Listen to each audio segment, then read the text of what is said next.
Zembitata, weni kumabe suwe, webanga yulu na toto, weni kumabe suwe.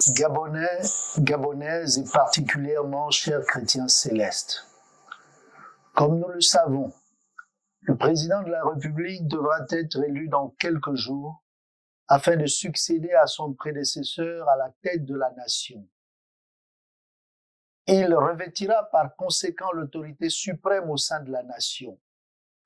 Et par le statut qu'il incarnera, il aura l'obligation d'exprimer durant son mandat son talent et son savoir-faire pour l'édification d'un Gabon paradisiaque. De fait, après le plébiscite, des personnes seront cooptées dans l'optique de répondre aux attentes des électeurs. Elles auront par conséquent la charge de réaliser le programme social et économique du nouveau président de la République afin de conduire les populations à l'adhésion des idéaux messianiques dont celui-ci se sentirait missionné et dont l'électorat croit possible par lui. Ainsi donc, nous ne devons pas omettre le fait que le suffrage est indispensable à la prise du pouvoir. Cependant, c'est le plébiscite de Dieu qui est fondamental pour la renaissance du Gabon, car toute autorité qui vient de Dieu parvient à réaliser sa mission.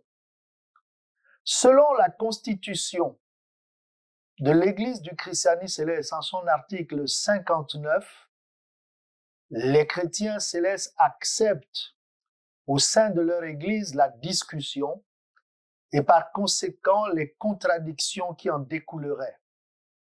C'est pourquoi nous exhortons chaque chrétien céleste à faire preuve de tolérance envers son prochain durant cette période de campagne électorale. Il devra également éviter de participer à tout type d'incident qui pourrait survenir, ni porter atteinte à l'intégrité physique ou morale de son adversaire politique, parce que celui-ci ne partagerait pas les mêmes convictions politiques que lui.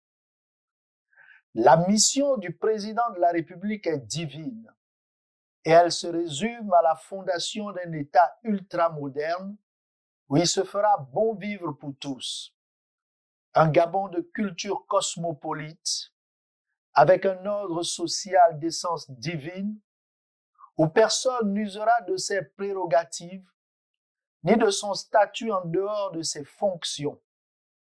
C'est pourquoi chaque candidat devra saisir le fait que le futur président de la République ne sera que le représentant du peuple gabonais, celui-là même qu'il aura hissé à la tête de la nation, et que durant tout le temps qu'il sera en fonction, il devra continuellement lui faire un rapport de sa gestion des affaires de la République, car son immunité ne lui saurait d'aucun avantage face au jugement de Dieu, ni face au jugement de l'histoire des hommes, s'il venait un jour à affecter cette nation auprès de laquelle il se serait lui-même évertueux à avoir son assentiment afin de la servir et non pas pour se servir d'elle dans le but de satisfaire à des fins égoïstes.